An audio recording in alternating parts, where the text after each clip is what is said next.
The facts are obvious for you as a character. You were born inside the character, and this character is asking itself, who am I? And it may want to know the answer that I can pronounce in words. You are all nothingness, God, everything, essence, unbelievable bliss and quietness, infinite. I can say these words and tell you, oh, you are not the character, you are this thing. But this answer is the wrong answer for the character, because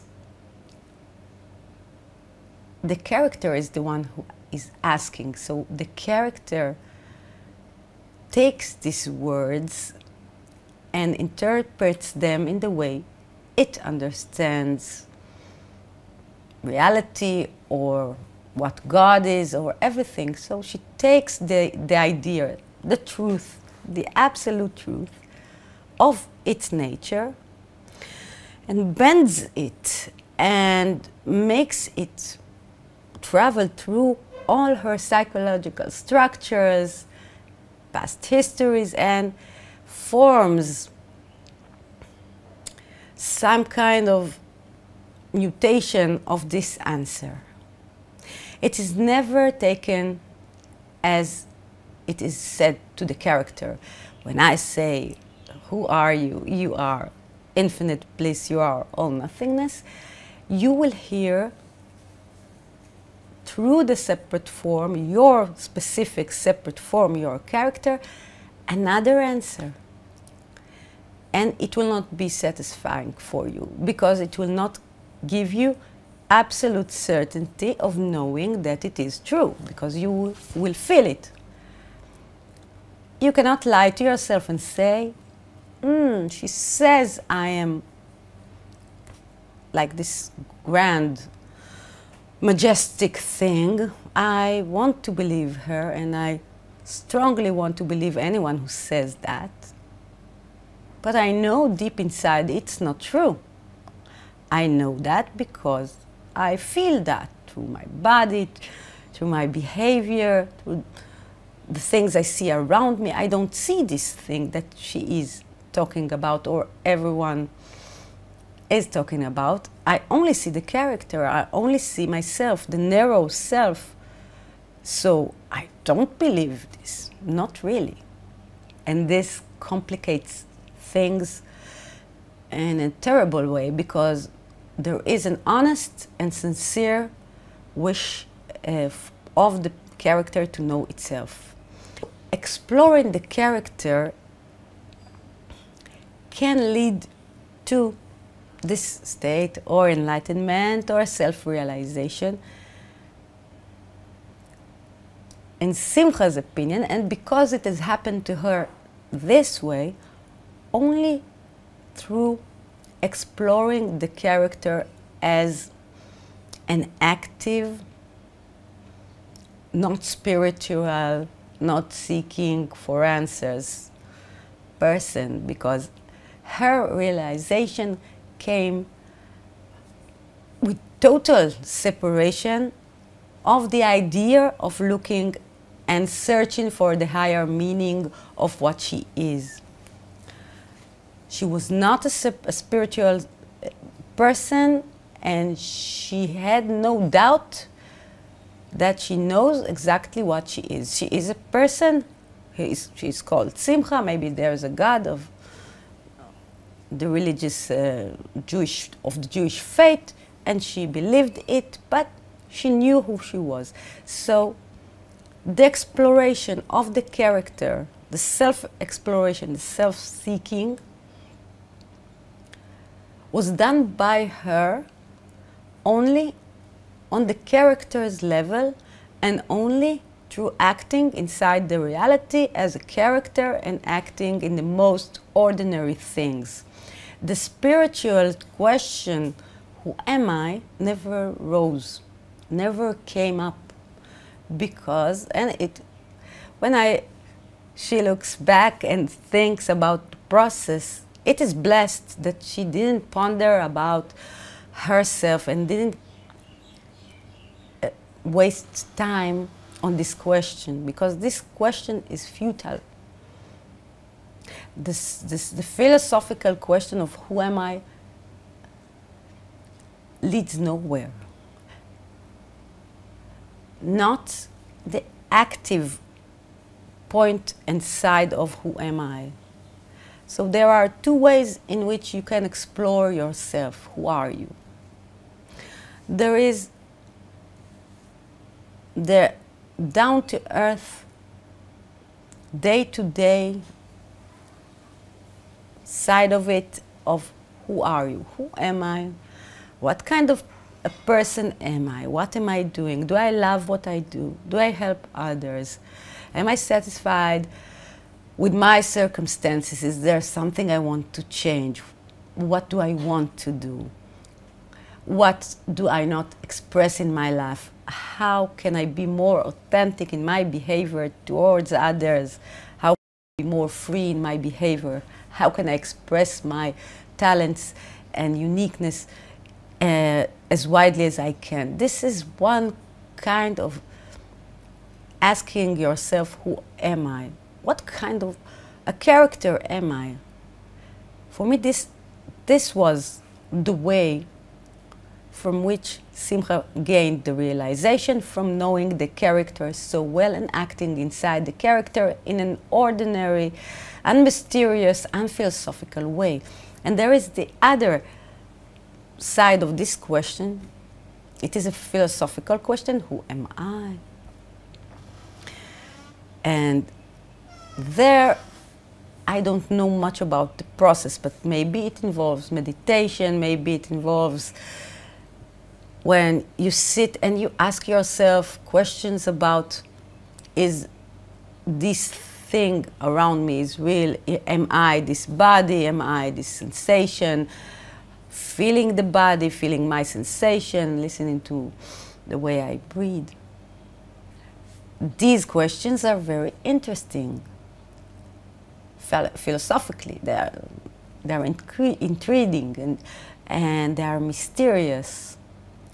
And they seem to be placed higher than this down-to-earth search that is so ordinary and mundane and can never lead you to somewhere higher, because it is this ordinary reality that I try to escape. I try to escape ordinary reality and reach the higher planes. And the higher planes are in this philosophical question, who am I? I am not this, I am not that.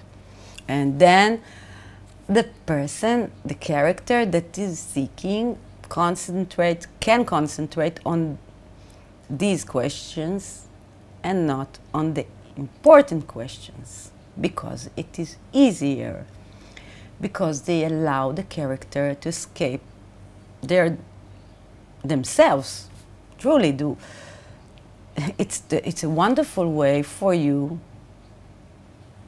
to escape who you are, truly. Because you're not.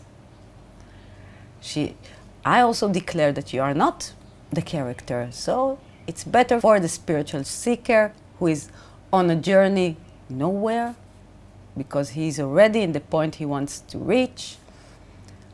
But the process he's trying to go through is denying himself, denying the character, and using this wonderful question, who am I, as a tool. It's like a crutch or something that helps you avoid what you really need to face. If I'm not this thing, I am all nothingness, I'm beauty, I'm everything. So I don't have to deal with myself. I don't need to look at the character truly. Why should I know that character? It is false. So it's taking a lot of absolute truth and rearranges them into the way it is most easy for him or her to act. The easiest way he can to avoid dealing with the things that are unpleasant, just looking in a mirror, in a bare mirror, in a worse light, just seeing all the flaws, or seeing yourself truly, acknowledging what you are. So this is the way to avoid it, by concentrating on the philosophical question, by taking these truths and just using them. And it's a pity, because this is the absolute for Simcha. The things I am saying is because the character Simcha reached self-realization and enlightenment through a journey of self-exploration of the character itself inside her life. There was nothing spiritual about her exploration, nothing, ever. She did know that there is God. She believed in God or something higher, and it helped her move through the difficult parts and face her anxiety, but she never denied her own existence. She never thought that the character does not exist. So when I say the character does not exist, and I always recommend people who listen to me to play with this thought, never to commit to this truth, because you cannot commit to this truth and not be crazy. You cannot do that. Everything, every fiber in your body is screaming it's not true, and you cannot depress your entire structure, because you can go it can drive you crazy. So you should not force yourself to answer the question, who am I? I am this all nothingness. And if I don't know that, something is wrong with me. No, the state, your state right now, is that you are a character. So you are a character. You are a character. This is what you are. You cannot perceive and believe and know something else. So you can just play with the thoughts. Know that it's there, like you know that there is God, like you believe in something that you cannot touch, a belief or an idea. You can play with this thing, but you cannot use it to avoid life itself. Who are you is the most important question you will ever ask yourself, and the answer to this simple question gives the answer to every imaginable question possible about the nature of this reality and universe and everything that you know. It gives endless answers, just this one question. As long as the character is captivated by this illusion of separateness, the answer will be false. The only way to know who you are is to explore the character rationally, logically, inside its immediate surroundings and belief systems, and start like cleaning a warehouse, looking at what you have, your essence, what kind of garbage did you pile in the corner, and where does everything needs to go, so everything will be useful for you to use when you need that. So looking at your character as a giant warehouse that you need to arrange in the most useful and wonderful way you can, because it is your warehouse. These are all your things. You have to know what is inside the warehouse. Open all the boxes, the closed boxes of the dreams. I don't know what you stored throughout the years. Open everything, display everything, look at everything. Throw away the things that you don't need and don't serve you, and know what you are doing inside the character. And then this connection to the higher realm, the higher meaning, the thing itself, is so obvious because it is the thing itself. And this is the greatest paradox, because it is inside the character and the way it acts. It is there inside the small objects that she is holding. If she's holding a flower and she's giving it to an old woman and makes her smile, this is the thing itself. This is all nothingness in action. This is like compassionate action. It's a wonderful thing. There is no flower, there is no old lady, but the giving, the idea of giving is. So this is the greatest mystery. This is still nothingness. This is God. This is it. And you cannot avoid yourself. When you avoid the character and you avoid acting inside the character, you avoid yourself. So exploring the character is the only way to ask, who am I? To know, who are you? To explore the character is to explore the thing itself.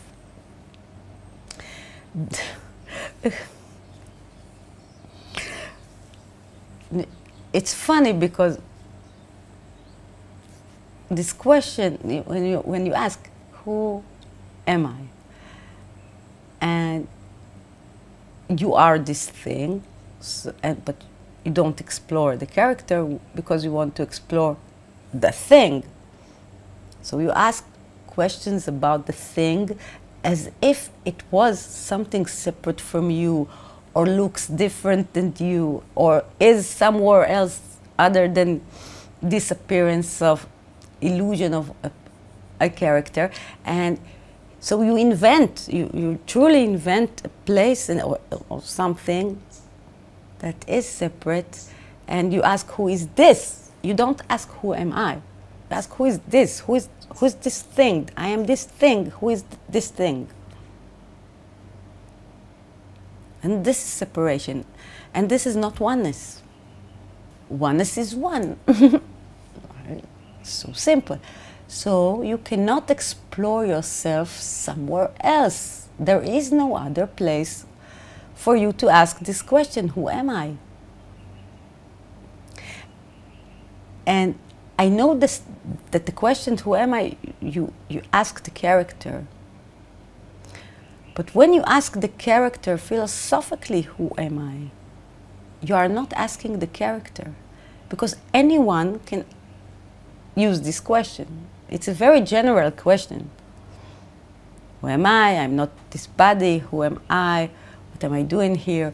And I don't know the process of this interrogation, but the question is very generic. It can fit anyone. Anyone can use these questions. A self-exploration, who am I? Who are you? Is questions that you cannot ask anyone else, only the character. You can only ask your specific character these questions, and only the character, your character, can answer these questions. So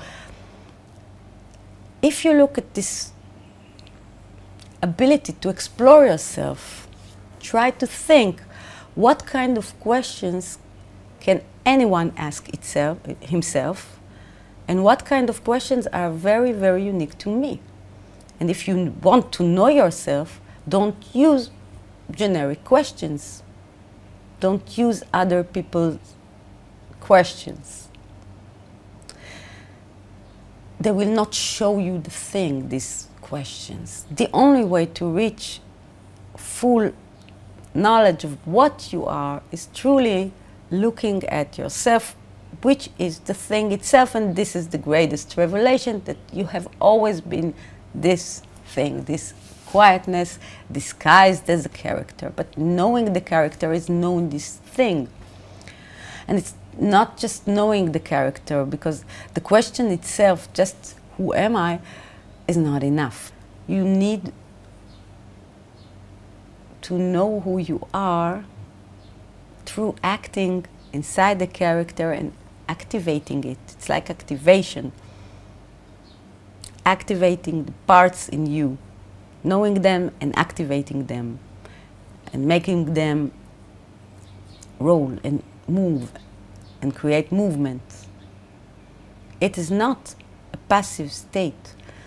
Realization, enlightenment, it's the most passive thing in the world, because nothing ever happens, and there is quietness and stillness, but in the appearance it is a most joyous and dancing state. I don't know how to call it. The reality dances. It moves, it creates.